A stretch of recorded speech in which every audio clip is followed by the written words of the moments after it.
Well, first and foremost, thank you very much for joining us this afternoon. Could you introduce yourselves and your roles on the film? Yes, I'm Madison Iseman. I am playing Sienna slash Athena. And I'm Diego Tinoco. I'm playing Mysterious Assassin, aka Nero. Nero. Nero. Could you talk a little bit about the chemistry between your two characters and obviously the main character? Yeah, so our storyline definitely connects, It's definitely hard, but not giving too much away. Yeah. That's definitely a hard thing talking about yeah, everything right now. yeah. But We didn't get too many interactions on set not too many. that No. didn't involve screaming and a bit of Yes. pain. And Seiya is very much at the forefront of this whole Yes. film. So I would say we very much balance around Seiya, this Yeah. whole story, without saying too much. Yes. I know the panel's in like in an hour, so I think we'll learn more. Yes. But I actually wanted to ask about like Sienna or Athena. Do we know that she is Athena early on? These are all the questions I knew we were gonna get, but I was so scared. I mean, we have been sworn to secrecy on so much, and Got it. until there is a trailer that comes out, I will say Sienna is there and Athena is there as well. And I mean, it's known in the comic books, you know. Yeah. She holds the power of being the right. goddess of war, the most powerful goddess there is. yes. So it's there, and it'll be there. And it's fulfilling. I feel like the fans are definitely going to get the story that they want. I think everyone will be very satisfied. Yeah. So what can you tell me about your particular characters, without getting into too much spoilers, and how do you prepare yourself for these roles? So I would describe Nero as a deviously intelligent young man with a very strong point of view in life and the way he does things, and that could be misinterpreted as a very cold and heartless person. But in his own mind, he's doing everything for a reason, right? So he's doing it because he truly believes it's the best possible way to do things for himself, for the people around him, for all of humanity. And in the third act of the movie, we're really going to see how dirty Nero is willing to play to get what he wants. And yeah, I think my approach to taking on this role and any other role is just to read the script, do your homework obviously, and try to justify your character's actions and not try to make him a villain or a hero, but just make him a person with motivations and behavioral patterns and such. And Sienna is a young woman who's in hiding and living under the care of Almond. And because she is the coming reincarnation of Athena, the goddess of born wisdom.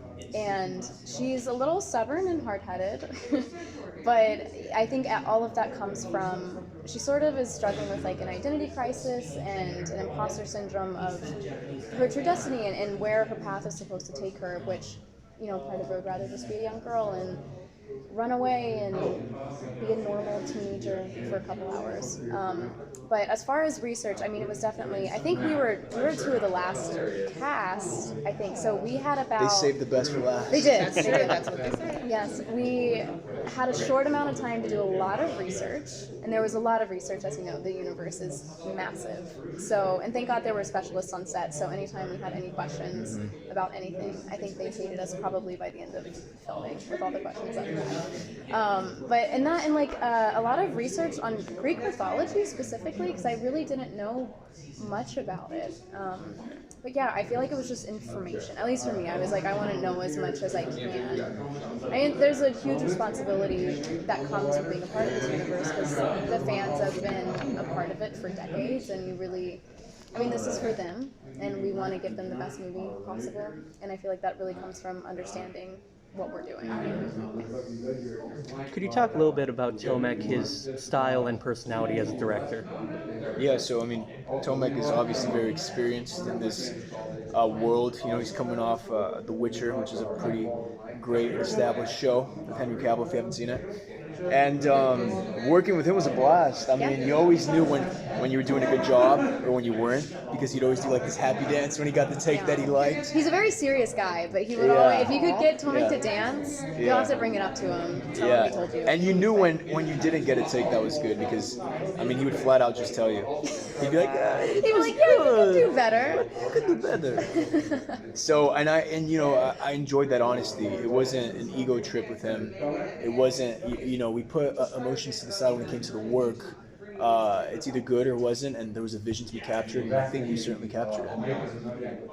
So I'm actually going to turn and talk about the actions, because we also have Andy here. Can you tell us a little bit more about like what action we can expect, like fighting, and like I know the original series is more like sci-fi, but tell us about like the action of the movie. Well, I'm sure Andy will probably be able to tell you more about this, but what's so cool, and what I think personally makes the movie is they really created their own thing. Like all of the action sequences are very specific. They feel like they come straight from the manga, the anime, and they just have a specific quality to them that I haven't seen done before, which I think Andy's so great at anyways, is creating his own style. And then you and McKenny both are they're so good.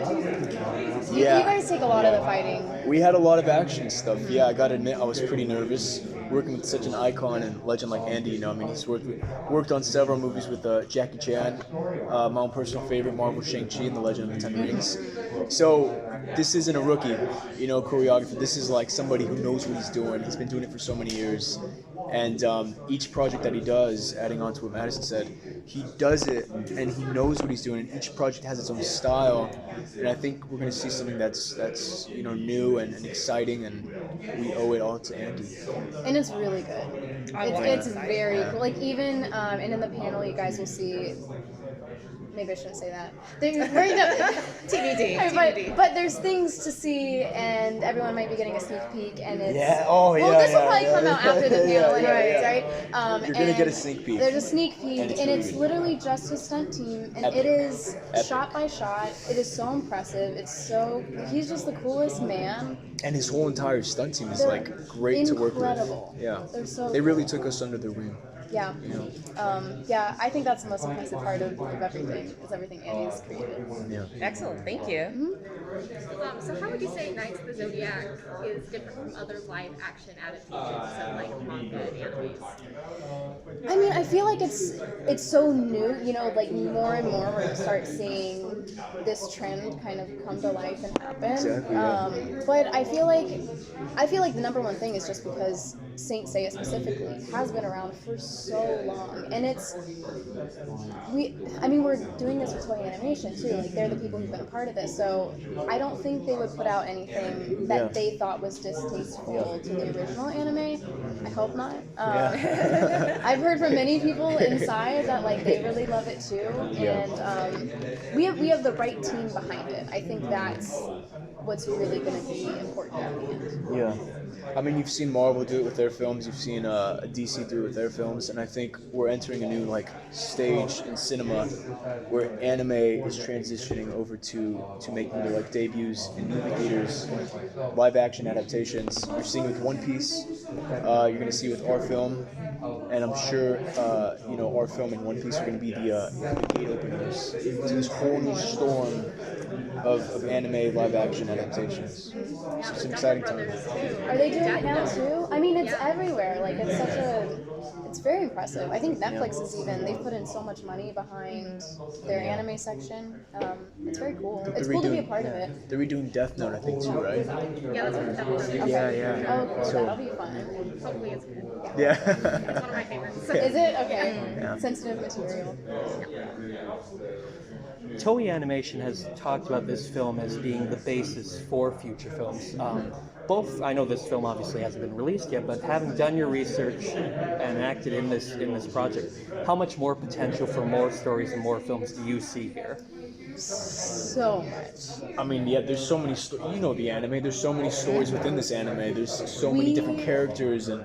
We barely scratch the surface of Yeah. like the first chapter. But I will say that we focused very thoroughly on that surface, so it didn't feel like it was all over the place, right? And also, it's an easy introduction. So if you have no idea what Knights of the Zodiac is, or Saint Seiya, or the entire universe, it's spoon-fed in a way where also I think diehard fans will get everything they want. But if you have no idea, you're not going to be completely lost. And it's a really great introduction film to a lot of the main characters that you'll see throughout. And then, of course, if there's sequels, like. That would be awesome. People need to go watch it so that we can make sequels. But it's a great opportunity to have more fresh faces. Keep saying that Sienna and Nero need their own spin-off. They do. They do. Maybe we'll see that after this one. Well, I'm actually going to go off of that because I know, like, before you are cast, like, you have to do, like, a chemistry read, you do reads with the director. So what was it like for you two? Did you guys do a chemistry read together, or was it just like a... Our first interaction was, I mean, believe it or not, we flew on a 13-hour flight right next to each other, and I had no idea. Crazy. I would look over, and I was like, I'm pretty sure that's her, but I don't want to be a creepy guy and be like, are you Sienna? And then her be like, no, get away. But the first time we all read it out loud, it was in Budapest. It was me, Madison, Tomek, McKenyu, our producers, our writers, everybody. Or not our writers, sorry. Famke was not there. She didn't fly in. She was shooting something else at the time. But we had everybody else there, and it was just electric. I mean, you instantly, you heard it, you felt it. The chemistry was there, and I got goosebumps, you know. Yeah, because we never read together. I met a lot with Tomek before, just talking about everything they wanted to accomplish too, and they just always had such a clear image of what they wanted right from the beginning. But yeah, I didn't meet with McKenyu either until we got out. That was to the first Budapest. time we all sat down and met each other. They had a lot of trust in us. Which was nice. I ate her pizza You did eat my before pizza. I met her. Yeah, we flew into Budapest and went straight into quarantine. I ordered a pizza. I was so excited, and it said it was delivered, and then it never showed up. It got dropped off to my house, to my apartment thing, and then me and my dad just ate it. It felt really bad. So that was my introduction to Madison, to Sienna. But you guys work, like, really well. Like, I mean, it feels like you guys have been, like, We buddy like for, like, each so other. long. Yes. He's okay. She's alright. Oh, sorry, I know.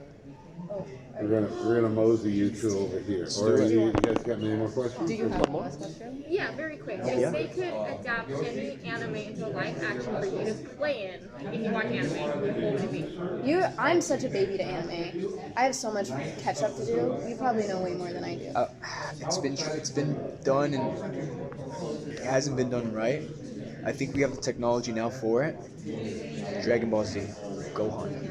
I would want to play Gohan in Dragon Ball Z. You could do it. Live action adaptation. I would watch it. I'm just not sure what chapter. Maybe like the Cell saga. Maybe when he's fighting Majin Buu and all these guys. You know, I don't know. We'll see. Only time will tell. Definitely could. That'd be awesome. That'd be I'll start the campaign. Yeah. I'll do it. Starting it now. Rally them, yes. Thank you very much for your time. Thank you guys. Thank you guys. Diego,